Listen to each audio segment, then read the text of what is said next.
ముంబైకి రానంటాడు, ఆడి పోయాడు, ఆడి పోయి వేసేసుకుంటా అన్నాడు. ఆ అమ్మాయి బయట ఎలిగేషన్స్ అలా లేపింది కదా, బిగ్ బాస్ లో తను ఎలా ప్రవర్తిస్తుంది, తను ఎలా ఉంటది అనేది వేచి చూద్దాం. సో ప్రతిసారి బిగ్ బాస్ లో ఒక ఏజ్ గ్రూప్ ఉన్న వాళ్ళు లేకపోతే అందంగా ఉన్న అమ్మాయిలు ఎక్కువ మంది వస్తారు కదా, ఈసారి బిగ్ బాస్ హౌస్ లో ఎవరు అందంగా కనిపించారు? నాకు రీతు మంచిగా అనిపించింది, ఎందుకంటే బయట కూడా మంచి సెక్సీగా ఉంటుంది కాబట్టి ఈడ కూడా బాగానే ఉంటుంది. పర్ఫార్మెన్స్ బయట బాగానే ఉంటుంది, లోపలే బాగానే ఉంటుంది. ఇంకా ఫస్ట్ డే నడుస్తుంది కదా, ఇంకా చూద్దాం ముందు ముందుకి ఎలా అందాలు సొమ్ములు చూస్తాం ఏం సంగతి మరి. సో మరి కామనర్స్ ఆరుగురు వెళ్ళిరు కదా, సో వాళ్ళు డిజర్వ్ లోపలికి పోవడానికి? ఓ షూర్ బై, ఎందుకంటే వాళ్ళ ఆర్టిస్టులు కాదు నాకైతే తెలియదు ఫస్ట్ ఆఫ్ ఆల్. ఎందుకంటే ఫేమ్ కోసం ట్రై చేస్తే ఆర్టిస్టులు ఉంటారు అన్నమాట. వాళ్ళ ఆర్టిస్టులు అయితే ఒకవేళ ఏమైతుందంటే మనకి వాళ్ళని చూసి డైరెక్టర్ గానీ ప్రొడ్యూసర్ ఎవరైనా చూసి మనకి ఆపర్చునిటీ అంటే బిగ్ బాస్ నుంచి బయటకు వచ్చిన తర్వాత ఒక ఆపర్చునిటీ అయితే వస్తుంది నేను అనుకుంటాను. మరి ఆర్టిస్టులు అయితే 2 houses పెట్టినారు కదా, మరి అది అవసరం అంటారా? కొత్తగా ట్రై చేద్దాం అనుకోవచ్చు. ప్రతిసారి ఒకటే అంటే బాగోదుగా, రెండు పెడితే బాగుంటుందని చెప్పి ట్రై చేసిండొచ్చు, మరి చెప్పలేము మనం. అంతే. ఇప్పటి వరకు ప్రోమోలు కూడా వచ్చాయి కదా, ఎవరు బాగా ఆడతారు అనిపిస్తుంది? నాకైతే ఎవ్రీథింగ్ అని ఇమానుయల్ గారే అనిపిస్తుంది నాకైతే. ఎందుకంటే ఆయన ఎంటర్టైన్మెంట్ పరంగా మొత్తం నాకెందుకు ఆయన ఇష్టం అంతే. మిగతా వాళ్ళు ఏమో తెలియదు కానీ రీతుని వేరే విధంగా సపోర్ట్ చేస్తాను, ఇమానుయల్ గారు అయితే ఇంకో విధంగా సపోర్ట్ చేస్తాను. ఎందుకంటే అదే మాస్క్ మ్యాన్ కొంచెం రూడ్ గా బిహేవ్ చేస్తున్నారని మాట్లాడుకుంటున్నారు బయట. మాస్క్ మ్యాన్ మాస్క్ ఇది కొడతారు, లేదంటే అయితే మాస్క్ మ్యాన్ మాస్క్ ఇది కొడతారు. ఎందుకంటే ఎవ్వరికి రాని ఒక ఆపర్చునిటీ వచ్చిందంటే మనం దాన్ని ఏం చేయాలి, యూటిలైజ్ చేసుకోలేమన్నమాట. దాన్ని తీసుకొని కొద్ది ముందుకు ఎలా వెళ్ళాలి, ఎలా కొనసాగాలి గేమ్ అనేది ఉండాలి. అది లేకుండా ఆపర్చునిటీ వచ్చిన తర్వాత మనం ఎగిరితే కాదనమాట. ఆ జనాలు కూడా చూస్తూ ఉంటారు కదా, ఎక్కువసేపు గోల చేస్తే బయట పంపించేస్తారు అంతే. మొత్తం గడ్డం మెచ్చుకొని ఏదో ఉన్నాడు ఆయన, తెలంగాణ ఆయన కదా, ఆయన కూడా సపోర్ట్ చేయాలి, ఎందుకంటే మనలే కాబట్టి. తెలుసు ఐ నో దట్ ఆయన తెలుసు నాకు. రాను బొంబాయికి రానంటాడు, ఆడి పోయాడు, ఆడి పోయి వేసేసుకుంటా అన్నాడు. ఇంకా నడుస్తుంది అంటే క్యారెక్టర్ అనేది ఒక్కరోజు చూస్తే 2 రోజులు చూస్తే రాదనమాట. ఆ సందర్భాన్ని బట్టి బయట పడతా ఉంటాయి అన్నమాట. క్యారెక్టర్ డిజైన్ ఎవరు ఎలా ఉంటారు మనస్తత్వంగా, అంటే ఆఫ్ స్క్రీన్ లో విధంగా ఉంటారు, ఆఫ్ స్క్రీన్ లో విధంగా ఉంటారు. ఇదంతా జరిగింది మొత్తం ఆఫ్ స్క్రీన్ లోనే, వాళ్ళకి తెలుసు. కానీ ఆఫ్ స్క్రీన్ జరుగుతూ ఉంటుంది, వాళ్ళ లోపల భావాలన్నీ బయటకు వచ్చేస్తాయి కదా. నాకేమనిపించదు భయ్య, ఎందుకంటే ఫస్ట్ లో అందరూ మౌనంగా జెన్యున్ గా ఉంటారు అనమాట. ఎందుకంటే వాళ్ళ క్యారెక్టర్ ఎవరు బయట పెట్టుకోవాలనుకోరు. నిదానంగా ఏముంది అక్క నేనేం చేయలేదక్క, వాడే కొట్టే నేనేమన్నా నీవని. బిగ్ బాస్ స్వాగతం పలుకుతుంది, మీరు దగ్గర దయచేసి కొడతారు. బిగ్ బాస్ రాండి పొద్దున్నే పాడేస్తారు, జింపచిగా ఉంటుంది. అదే fine, okay. We need that kind of entertainment. So షష్ఠి వర్మకి ఇది ప్లస్ అవుతుందా మైనస్ అవుతుందా? అంటే చెప్తాను కదండి, అంటే షష్ఠి వర్మకి అంతలో ఉన్న కన్స్ట్రక్ట్ ఎంతమైతే అయితే ఉన్నారో అందరికీ ప్లస్ అవుతుంది అనమాట. ఎందుకంటే ఒకప్పుడు వాళ్ళకి బాహ్య ప్రపంచానికనే తెలియదు అనమాట, వాళ్ళు ఎవరనేది తెలియదు. ఇప్పుడు తెలిస్తే ఏంటంటే ఆపర్చునిటీ వచ్చి రావడానికి అవకాశం ఉంటుంది. ఎవరైనా దానికోసం వెయిట్ చేస్తారు, ఆర్టిస్ట్ అనే ఒక వ్యక్తి ఆయన 10 మంది తెలియాలని వాళ్ళు కూడా ట్రై చేస్తారని నేను అనుకుంటాను. మరి సో మరి సెలబ్రిటీస్ అందరిలో కూడా ఏజ్ ఎక్కువ ఉంది కదా, సో ఈ కొత్తగా వచ్చిన వాళ్ళు కంటెస్టెంట్స్ ఎవరైతే కామనర్స్ ఉన్నారో వాళ్ళు ఏజ్ తక్కువ ఉన్నారు కదా, ఏమన్నా ప్లస్ పాయింట్ అవ్వచ్చు అంటారా గేమ్స్ లో? స్ట్రెంత్ ఎంటర్టైన్మెంట్ అనేది కంపల్సరీ. మన బోలే గారు మంచి బోలే గారు ఎంటర్టైన్మెంట్ అందించారు, అని చెప్పి అది బాగానే నడిచింది. కొద్ది యంగర్స్ ఉంటే కొద్దిగా ఎంటర్టైన్మెంట్ అంటే ఆల్మోస్ట్ ఇప్పుడు ముసలి వాళ్ళు ఇంకోరు చూడమాట బిగ్ బాస్. మీరు నేనే చూసేది 25-30 ఎవరైతే ఉన్నారో వాళ్ళైతే చూస్తారనమాట, మిగతా వాళ్ళు చూడరు. యంగర్స్ కి కాబట్టి అది కూడా యంగర్స్ ఉంటే సెట్ అవుతుంది నేను అనుకుంటున్నాను. మరి బ్రో బిగ్ బాస్ ఎలా అనిపిస్తుంది? బిగ్ బాస్ అంటే ఇంత ముందు చూస్తుండే బ్రో, కొంచెం ఇంత ముందు షో అయినా దాని మొత్తం దాని ఎట్లా అంటే వాటిని ఏమంటారు, బట్ కంటెంట్స్ అయినా దానికి సంబంధించిన కంటెంట్ అయినా లేదంటే దాంట్లో ఉండే టార్గెట్స్ అయినా ఇలాంటివి ఏవైనా కొంచెం చూడడానికి ఫన్ ఎంటర్టైన్మెంట్ ఉంటుండే.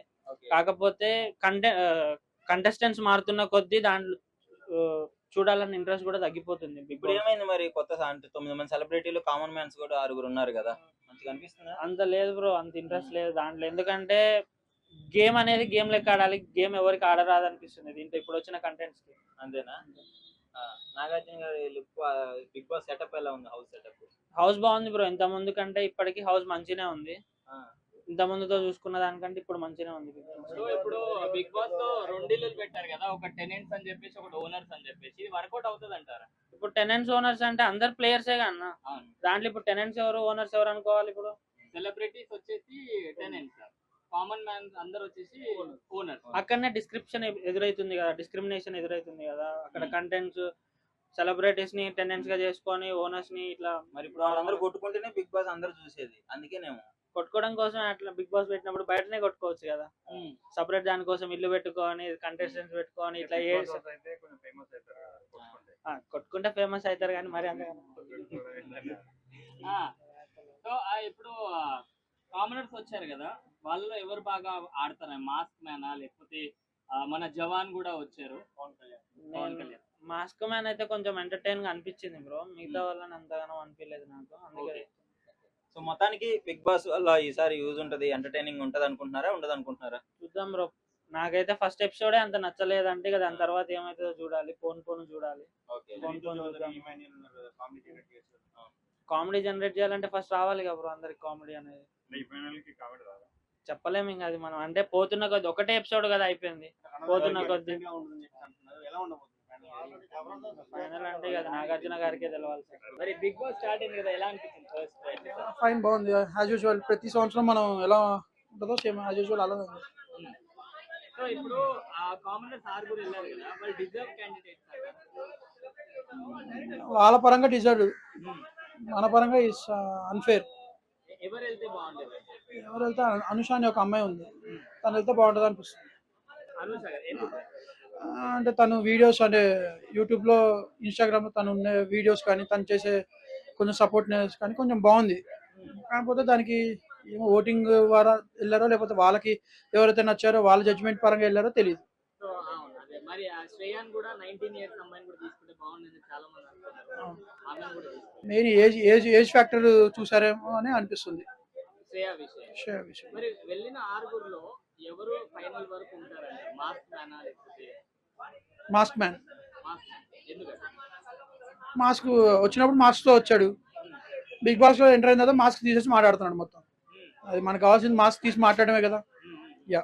సో ఇప్పటి వరకు మనం బిగ్ బాస్ చూసుకుంటే సెలబ్రిటీస్ అందరూ కొంచెం ఏజ్ ఉన్నోళ్ళు ఉన్నారు, కామనర్స్ అందరూ కూడా యంగ్స్టర్స్ ఉన్నారు. ఏమైనా ప్లస్ అయ్యే ఛాన్స్ ఉందంటారా? ఏమి అంటే ఏం ప్లస్ కాదండి, కంపేర్ టు ప్రీవియస్ సీజన్స్ ఈ సీజన్ ఎలా ఉంటుంది అంటే లైక్ ఏంటంటే నువ్వా నేను అన్నట్టు ఉంటుంది. కొంచెం క్లాషెస్ కానీ ఆర్ఎల్స్ కొంచెం ఏదైనా ఫిజికల్ యాక్టివిటీస్ కానీ అది కొంచెం అందరూ యాక్టివ్గా పార్టిసిపేట్ చేయడం జరిగింది. అంటే నీరసపడిపోయి నేను చేయలేను అన్నట్టు ఎవరు ఉండరు. మనకు కూడా చూడడానికి కూడా కొంచెం ఎంటర్టైనింగ్ ఉంటుంది. ఇక ఎంటర్టైనింగ్ చేయకుండా ఉన్నారు వాళ్ళు. ఏదైనా మన చేతిలో లేదండి, ఎడిటర్ చేతిలో ఉంటుంది.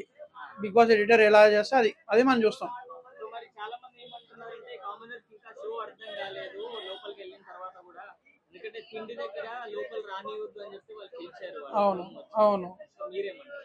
ఆ ప్రోమో వచ్చింది అక్కడ, కామనర్స్ అందరు ఏమన్నారు, వద్దు అనుకున్నారు.